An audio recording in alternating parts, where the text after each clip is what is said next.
Good morning students. Today we will read the racial utopia जो कि हमारे Nazism and the rise of Hitler lesson third है, जो हमारा हिस्ट्री की 9th क्लास का उससे लिया गया है। आज हम पढ़ेंगे कि रेशियल यूटोपिया का मीनिंग क्या है एक्चुअल में। Under the shadow of war the Nazi proceed to realise their murderous racial ideal. देखो, under the shadow of war यानी कि युद्ध की छाया में, यानी कि युद्ध की आड़ में, the Nazis proceeded to realise, अब नाजियों को ऐसा महसूस होने लगा, देयर मर्डरस रेशियल आइडियल्स, वो क्या करने लगे, जो उनके रेशियल यानी कि नस्ल के आधार पे, जो वो जर्मन का और एंटी यहूदियों का जो उनका व्यू था ना, वो रेशियल आधार था, यानी कि अपनी जाति को सर्वश्रेष्ठ मानना। कहते थे ना कि भाई हम आर्यंस हैं, ये है, वो अपने आप को क्या मान रहे थे, सर्वश्रेष्ठ मान रहे थे। और उनके जो आइडियल थे, आदर्श थे, उनको अब वो क्या करने लगे, प्रोसीड करने लगे, यानी कि अपने विचारों को और अपने रीति रिवाजों को वो क्या करने लगे, उनको इम्प्लीमेंट करने लगे कंट्री में, ठीक है, जहाँ पे भी जाते वो। Genocide and war became two sides of the same coin. अब यहाँ पे क्या हो गया, जीनोसाइड एंड वॉर। जीनोसाइड होता है नरसंहार, एक साथ बहुत सारे लोगों को मारा, जैसे इन्होंने मारा था, लाखों लोगों को, लाखों यहूदियों को मारा था, है ना। तो और साथ ही साथ में वॉर और युद्ध, वो दोनों क्या हो गए, एक सिक्के के दो पहलू हो गए, यानी कि दोनों साथ साथ कर रहे थे, वो युद्ध भी कर रहे थे और जहाँ जाते थे जो उनकी रेस से अलग मिलते थे उन लोगों को मारते थे। जैसे पोलैंड में जाके उन्होंने लाखों यहूदियों को मारा, पोलैंड को जीत लिया उस एरिया को, और वहाँ पे जाके लाखों यहूदियों को मारा, अपने तो वहाँ तो मार ही रहे थे। तो ऐसे उन्होंने पूरे यूरोप को डरा दिया नाजियों ने। Occupied Poland was divided up, जो उनके कब्जे में पोलैंड था, जो उन्होंने कब्जे में लिया था, उसको डिवाइड कर दिया उन्होंने, बांट दिया। कैसे? Much of north western Poland was annex to Germany, और जो पोलैंड का जो नॉर्थ पार्ट है पोलैंड का, वर्ल्ड मैप में देखना, पोलैंड की बॉर्डर है ना जर्मनी से लगती हुई है, अभी भी देखोगे ना, अभी रिसेंट केस में, तो जो उससे लगता हो ना, वो नॉर्थ पोलैंड है, यानी कि उत्तरी हिस्सा है। जो उस उत्तरी हिस्से को है ना, ज़्यादातर उत्तरी हिस्से को जर्मनी ने क्या कर लिया, अपने अंदर अनेक्स यानी कि शामिल कर लिया, ठीक है, अपनी सीमाओं के अंदर शामिल कर लिया उसको। Poles were forced to leave their homes and properties behind to be occupied by ethnic Germans brought in from occupied Europe. तो अब वहाँ पे क्या किया उन्होंने, जो पोल्स थे, पोल्स कौन है, जो पोलैंड के वासी, पोलैंड के लोगों के लिए पोल्स यूज किया है, तो उन लोगों का ना जबरदस्ती बोल दिया कि भाई यहाँ से निकलो, अब यहाँ पे हम रहेंगे। कौन रहेंगे? जर्मन रहेंगे। Poles were then herded like cattle, और फिर उन पोल्स को, जो वहाँ पे रह भी गए उस एरिया में, क्योंकि कब्जे में तो जर्मनी के था, जो भी लोग वहाँ पे पोल्स रह गए, जर्मन के जो पोलैंड के जो वासी थे वो रह गए, उनको हर्ड कर लिया, उनको इकट्ठे कर लिया। कैसे? जैसे कैटल को रखते ना, पशुओं के झुंड को, ऐसे इकट्ठे किया। In the other part called the general government the destination of undesirable of the empire, और उनको एक ऐसे पार्ट में ले गए जिसको वो जनरल गवर्नमेंट बोलते हैं, यानी कि आम सरकार बोलते थे, और जिसको क्या कहते थे, अनडिजायरेबल। डिजायरेबल क्या होती है? जो अच्छी लगने वाले होते हैं, और अनडिजायरेबल क्या होती है? जो अच्छी नहीं लगने वाले। तो ये लोग क्या है, जर्मन एम्पायर के लिए, यानी कि हमारे लिए कैसा साम्राज्य है ये, अनडिजायरेबल लोग हैं ये, ठीक है। Members of the Polish intelligentsia were murdered in large number to order to keep the entire people intellectually and spiritually survived। अब उन्होंने क्या किया, जो पोलिस की जो इंटेलिजेंसिया थी, इंटेलिजेंसिया मीन्स जो विद्वान वर्ग थे, यानी कि जो इंटेलिजेंट लोग थे जर्मन, पोलिस वाले, पोलैंड के, वर मर्डर्ड, उनको मार दिया, कि भाई जो इंटेलिजेंट लोग हैं इस कंट्री के, इन लोगों को मार दिया, इन लार्ज नंबर, ज़्यादा संख्या में, in order to keep the entire people intellectually spiritually survive, जिससे कि वो सभी को क्या कर ले, वो इंटेलेक्चुअली भी और स्पिरिचुअली भी वो क्या कर सके, उनको चेंज कर सके डरा के। मतलब जो इंटेलिजेंट लोग, सीधी सी बात देखो, सरकार का यही प्रोपेगेंडा होता है। जो भी राज में रहना चाहता है राजनीति में, वो क्या करता है, जो इंटेलिजेंट लोग होते हैं ना उनको दबा देता है। क्यों? क्योंकि यही आवाज़ उठाएंगे हमारे सामने। तो इन्होंने क्या किया, नाजियों ने उनको क्या कर दिया, इंटेलिजेंस थे, जो इंटेलिजेंसिया थी पोलैंड की, उन सबको तो क्या कर दिया, मर्डर कर दिया। बाकी बच गए वही जो अनपढ़ है या इतने ज़्यादा इंटेलिजेंट नहीं है। और जो ज़्यादा कम इंटेलिजेंट होता है या समझदार नहीं होता, विद्वान नहीं होता, आपको पता ही है, वो तो ईजिली इन्फ्लुएंस हो जाता है। आज भी देख लो रैलियों में या जो नेताओं के पीछे ना वही लोग लगेंगे जो मतलब इंटेलिजेंट नहीं होते इतने। सच्चाई है ये, किसी भी पार्टी की बात कर लो, जो इंटेलिजेंट होते वो नहीं लगते। इंटेलिजेंट तो अपना काम करते रहते हैं। यही सेम हमारे यहाँ पे जो बंगाल है ना, आज के टाइम में पश्चिम बंगाल है, पश्चिम बंगाल और बांग्लादेश उस टाइम पे एक ही हुआ करता था अपना। तो बंगाल का जो है ना विभाजन अंग्रेजों ने इसी वजह से किया था, क्योंकि बंगाल में ही हमारे इंडिया की इंटेलिजेंसिया थी, यानी कि इंटेलिजेंट लोग वहीं पे थे, उसी एरिया में थे। तो इसलिए उसका डिवीज़न किया था। एक तरफ जैसे बांग्लादेश है, ईस्ट बंगाल, और एक वेस्ट बंगाल, तब का ही नाम है वेस्ट बंगाल, अदरवाइज वेस्ट में नहीं है ये, इंडिया के तो ईस्ट में है ना ये। तो ऐसा ही सेम इन्होंने किया यहाँ पे। And Polish children were looked like Aryan were forcibly snatched from their mothers and examined by race experts. और जो पोलिश चिल्ड्रन थे, यानी कि जो पोलैंड के लोगों के जो बच्चे थे, जो कि जर्मनों की तरह लगते थे, जर्मन के लोगों की तरह लगते थे, क्या पता उनके फादर या मदर कोई एक जर्मन हो, तो उनके जैसे लगते थे। तो उनको ना जबरदस्ती छीन लिया, उनके पेरेंट्स से छीन के उनको दे दिया एक्सपर्ट को कि भाई डीएनए टेस्ट करो कि ये प्योर जर्मन है या नहीं। ऐसे करते थे वो, डीएनए टेस्ट करके scientifically. And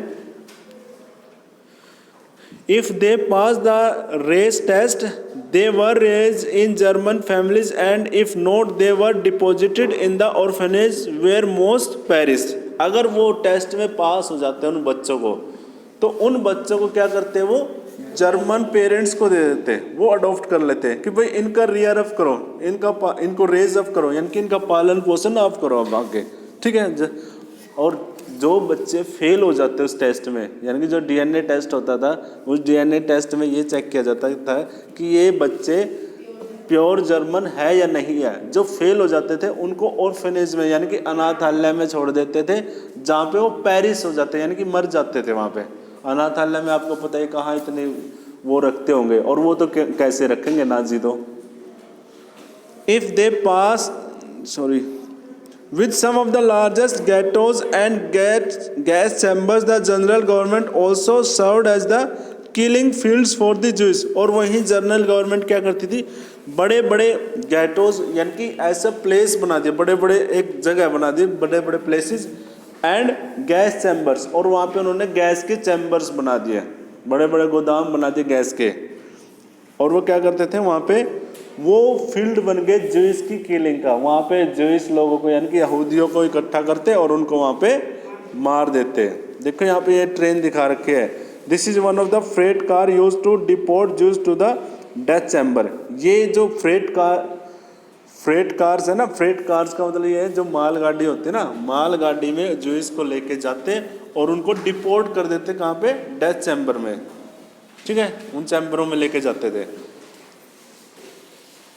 steps of death, stage 1, देखो वो डेथ कैसे करते थे, जो ये थे जर्मन के जो नाजी पार्टी थी, वो कैसे लोगों को मारती थी। फर्स्ट स्टेज क्या है, पहली स्टेज, यानी कि पहली कड़ी, जब वो डेथ के वो करते थे, एक्सक्लूजन। एक्सक्लूजन का मतलब क्या था, उनको अलग करना। एक्सक्लूड का मतलब ये होता है जैसे एक ग्रुप है, ये जैसे एक ग्रुप है यहाँ पे, तो इस नंबर को क्या करते हैं, एक्सक्लूड कर दें इनसे, ठीक है। तो ऐसे उन लोगों को जो जर्मनी में रहते थे, ज्यूइश थे, उनको उस कम्युनिटी से निकाला। किनको, सिर्फ ज्यूइश को एक्सक्लूड किया उनको।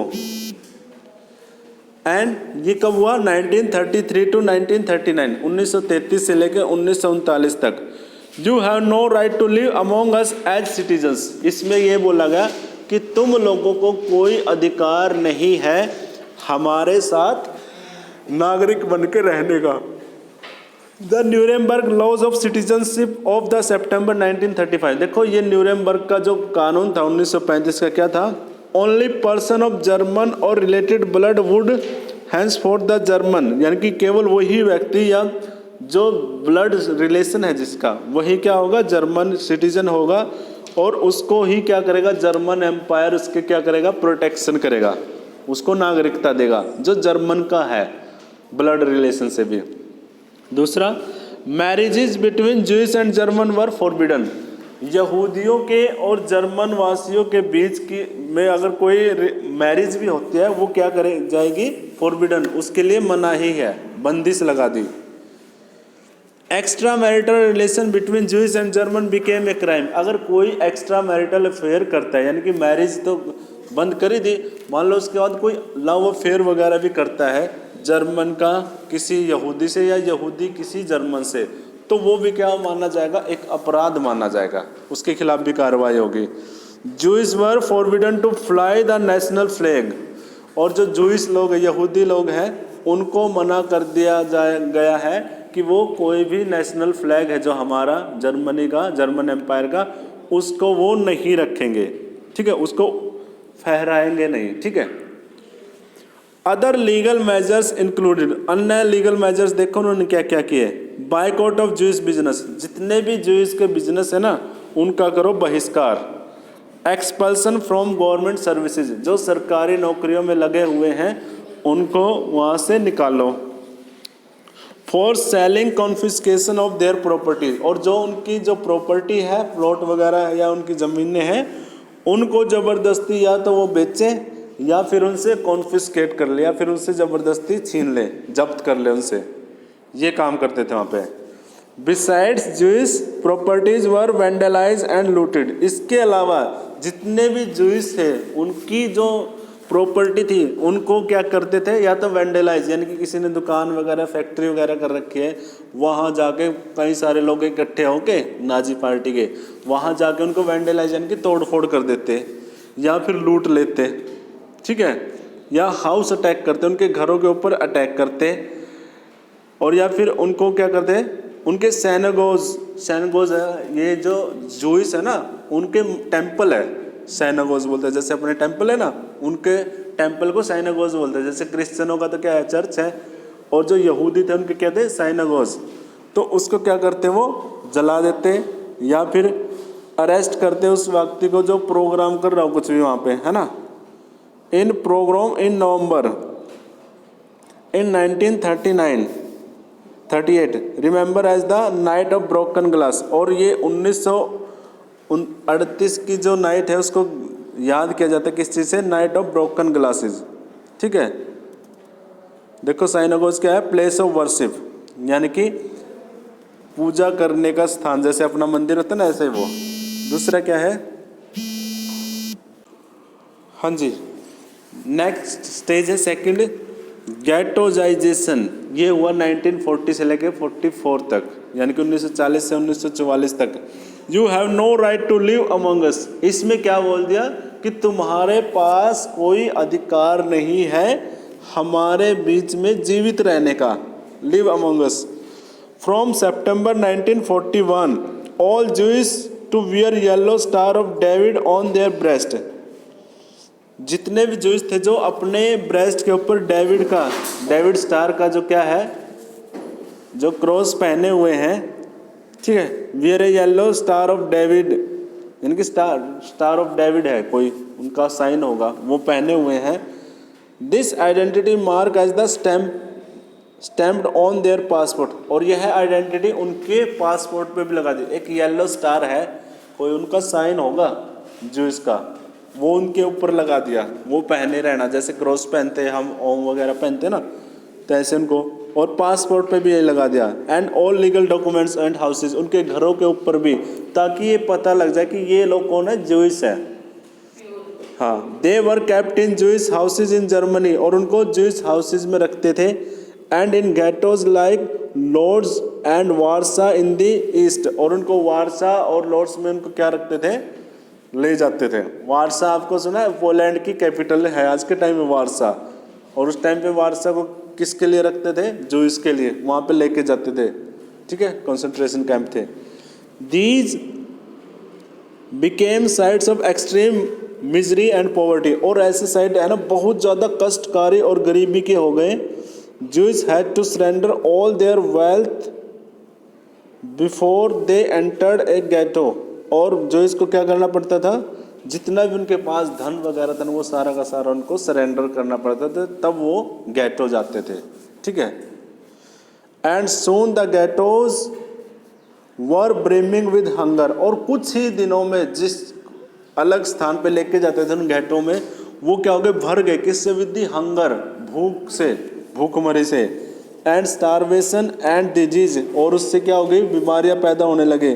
Due to deprivation and poor hygiene, क्योंकि वहाँ पे साफ सफाई की जरूरत वो रहती थी। जहाँ पे साफ सफाई ना हो वहाँ तो सीधी सी बात है बीमारियाँ होंगी, तो कुछ तो बीमारी से मर जाते थे। जो बच गए उनको फिर वो गैस चैम्बर से मार देते थे, ठीक है। उसके बाद annihilation 1941 onwards, you have no right to live, तुम्हारे को कोई अधिकार नहीं है हमारे साथ जीने का, जीने का अधिकार नहीं तुम्हारा। एनहिलेशन का मीनिंग भी ये होता है मार देना, खत्म कर देना। Jews from Jewish houses, concentration camp and ghettos from different parts of Europe were brought to death factories, तो Jews को घरों से निकालते और उनको डेथ फैक्ट्री में लेके जाते।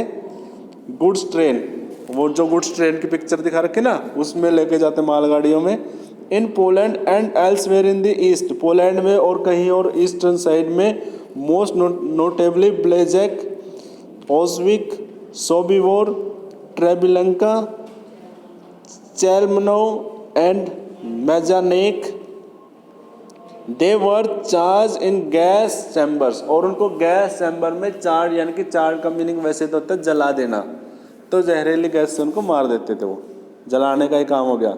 Mass killing took place with in the minute with the scientific decision, और यहाँ पे मास किलिंग यानी कि एक साथ बहुत सारे लोगों को मार देते थे वो कुछ ही मिनटों में। साइंटिफिक यानी कि उन्होंने वैज्ञानिक तकनीक ही अपना ली उनको मारने की भी, ठीक है। तो ये काम हुए यहाँ पे, क्लियर है यहाँ तक? ये देखो कितनी पिक्चर दिखा रहे शूज वगैरह की, ये वहाँ की है उस टाइम पे, ठीक है।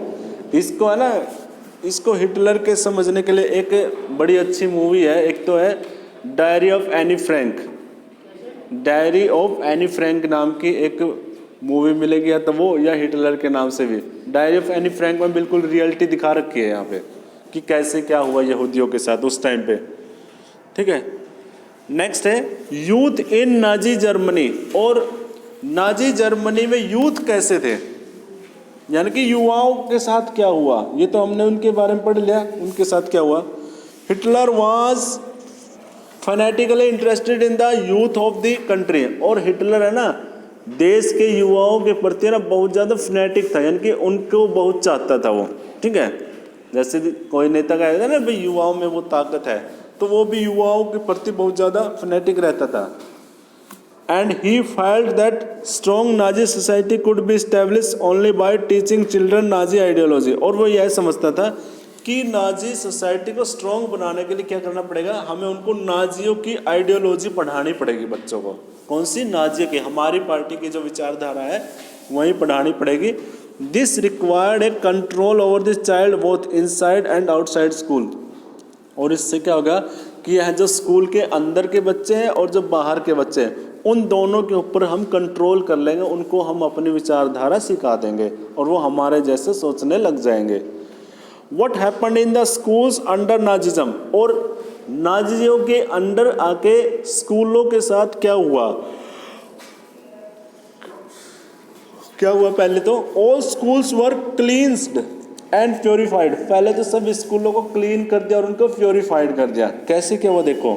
This meant that teacher who were Jewish, इसका मतलब ये था कि जो भी टीचर थे वहाँ पे जो जूइश थे यानी कि यहूदी कम्युनिटी से थे, और सीन एज पॉलिटिकली अनरिलायबल, और जो नाजियों की विचारधारा के खिलाफ सोचते थे, चाहे उसमें जर्मनी भी हो, कोई भी जर्मनवासी भी हो, वर डिसमिस्ड, उनको निकाल दिया स्कूलों से। उन टीचरों को निकाल दिया जो उनके खिलाफ बोलने वाले, उनसे अलग विचार रखने वाले, और जो जूइश टीचर थे उनको स्कूलों से निकाल दिया। And children were first segregated, German and Jews could not sit together to play together. पहले क्या किया, वहाँ पे बच्चों को सेग्रीगेट कर दिया। जैसे आप बच्चे बैठे ना दो, तो यहाँ पे मान लो कोई यहूदी है और एक जर्मन है, तो उनको सेग्रीगेट कर दिया कि भाई इस लाइन में तो बैठेंगे यहूदी, इस लाइन में जर्मन, समझ रहे ना। तो वहाँ स्कूलों में सेग्रीगेट कर दिया। पहले तो टीचरों को किया, टीचर तो डिसमिस ही कर दिए, अब उन बच्चों को कर दिया अलग। एंड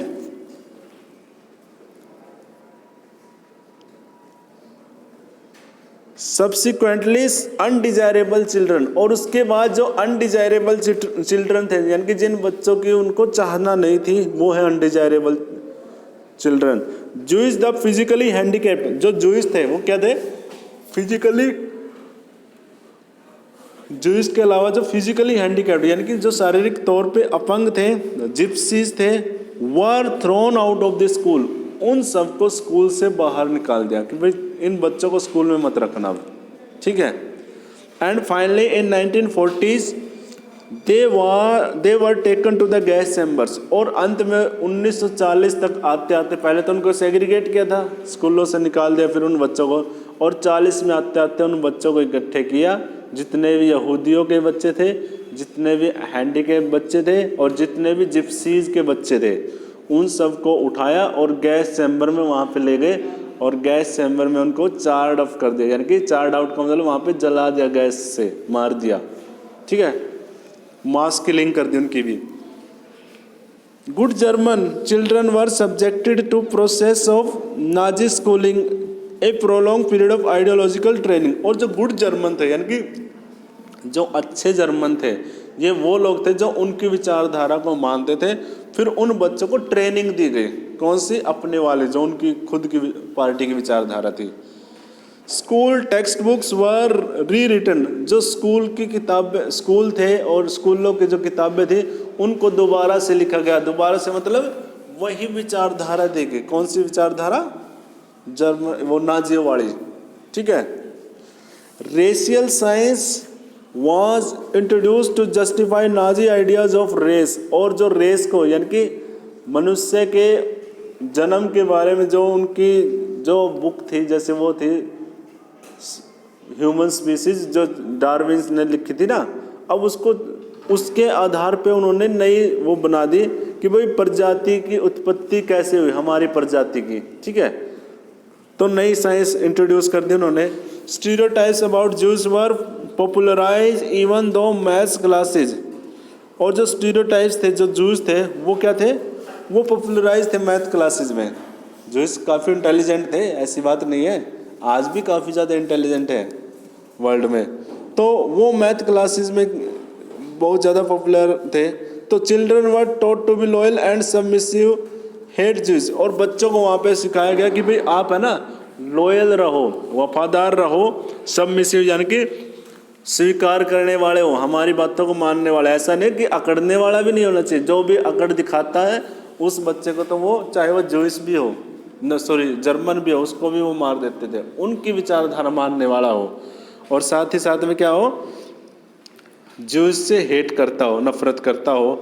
एंड वर्शिप हिटलर, और हिटलर की पूजा करता हो, हिटलर के बारे में गुणगान करता हो। जैसे अपने यहाँ पे अब करने लग जाए कि जो व्यक्ति उनसे नफरत करने लग जाए, हमारा जो नेता है उसके बारे में गुणगान करने लग जाए, तानाशाह होते हैं ना नेता, वो ऐसे ही करते हैं कि भाई वो खुश रहते हैं कि मेरे बारे में बड़ाई करें।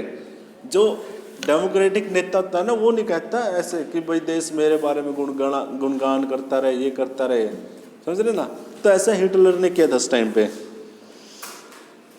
And even the function of sports was to nurture a spirit of violence and aggression among children, और वहाँ पे फंक्शंस भी जो होते हैं थे ना स्पोर्ट्स के, तो वहाँ पे क्या किया जाता है, स्पोर्ट्स में भी वही चीज़ें, लड़ाई वगैरह की, जो जैसे ये अलकायदा वगैरह के हमने देखा हुआ ना, वो ट्रेनिंग कैसे देते हैं उन बच्चों को, है ना, वो टेररिस्टों के जो कुछ कैंप वगैरह बने हुए हैं, ऐसे ही एग्रेशन में रखता था मुझे भी, हिटलर भी बच्चों को, कि जितना भी उसके ना, भाई ऐसे बनो, टेररिस्ट टाइप का बनो आप। And Hitler believe that boxing could make children iron hearted, और हिटलर ऐसा मानता था कि जो बॉक्सिंग है ना, वो बच्चों को आयरन हार्टेड यानी कि मजबूत दिल वाला बनाएगी, स्ट्रॉन्ग बनाएगी और मस्कुलाइन बनाएगी, मजबूत बनाएगी उसको। Youth organisations were made responsible for enduring German youth in the spirit of national socialism. और इस प्रकार जो यूथ थे वहाँ पे यूथ ऑर्गेनाइजेशन थी वो रिस्पॉन्सिबल थे किस चीज़ के लिए, जर्मन्स को स्पिरिट ऑफ नेशनल सोशलिज्म यानी कि राष्ट्रीय समाजवाद की स्पिरिट दे दी उनको, यानी कि जितने भी जर्मन वासी प्योर जर्मन है वो सारे के सारे एक साथ मिलके रहेंगे और सबके लिए काम होगा। 10 year old had entered जंगोल्ग, यानी कि जो 10 year old बच्चे थे वो किस में शामिल होते थे, ऑर्गेनाइजेशन था जंगोल्ग जिसका मीनिंग क्या था, Nazi youth group for children below 14 year of age, एक ग्रुप का नाम था ये बच्चों के जो उसने नाम रख रखा था। At 14 all boys had to join the Nazi youth organization Hitler youth. उसके बाद फिर 14 के बाद 14 की एज में आते ही वो हिटलर यूथ नाम का एक ग्रुप था उसमें शामिल होते थे। Where they learn to worship war, जहाँ पे उनको सिखाया जाता था कि युद्ध की आप पूजा क्या करो, यानी कि युद्ध को चाहा करो। ग्लोरीफाई एग्रेशन एंड वायलेंस, और हिंसा को और आक्रामकता को क्या करो आप, ग्लोरीफाई यानी कि उसका गुणगान करो। कंडेम डेमोक्रेसी, और लोकतंत्र को क्या करो, लोकतंत्र की निंदा करो। एंड हेट जूइस, और जूइस से नफरत करो, कम्युनिस्ट से, जिप्सी से, and all those categorise as undesirable, और हर उस व्यक्ति से जो अनडिजायरेबल है हमारे लिए उन सब से हेट करो। After a period of rigorous ideological and physical training they join the labour service, उसके बाद उस ट्रेनिंग के बाद इतनी मजबूत और इतनी हार्ड ट्रेनिंग के बाद उनको फिर लेबर सर्विस में लगाया जाता था। And usually at the age of 18 की एज तक आते आते फिर उनको लेबर सर्विस नाम का कोई ऑर्गेनाइजेशन है उसमें उनको शामिल कर दिया जाता था। Then they had to serve in the armed forces, फिर उसके बाद उनको आर्म्ड फोर्सेस में यानी कि आर्मी में शामिल कर दिया जाता था, हथियारों वाली सेना में। And enter one of the Nazis organisation, जो कि नाजी का ऑर्गेनाइजेशन था। अब आप इससे अंदाज़ा लगा लो वो कितने ज़बरदस्त तरीके से लोगों के दिमाग को बदल रहे थे, बच्चों को कंट्रोल कर रहे थे स्टार्टिंग से। ऐसे ही ये करते हैं जो जितने भी टेररिस्ट ग्रुप है ना वो भी बच्चों को ऐसे ही ट्रेंड करते जाते हैं। यही सेम क्राइटेरिया अपना रखा उन्होंने जैसे हिटलर ने किया था। हिटलर भी एक टाइप से ऐसे ही था, टेररिस्ट टाइप का ही तो था। बाकी टेररिस्ट कौन होता है, जो औरों को डरा के जीता वही तो टेररिस्ट होता है। इसने भी तो ये किया था, पूरे यूरोप को डरा दिया था उस टाइम पे। The youth league of Nazi was founded in 1922, और 1928 में यूथ लीग की वहाँ पे क्या हुई, स्थापना हुई। 4 years later it was renamed Hitler youth, और 4 साल के बाद उसका हिटलर यूथ नाम से नाम बदल दिया था। ये 1922 में इस्टेब्लिश हुई थी यूथ नाजियों की जो यूथ लीग, ठीक है।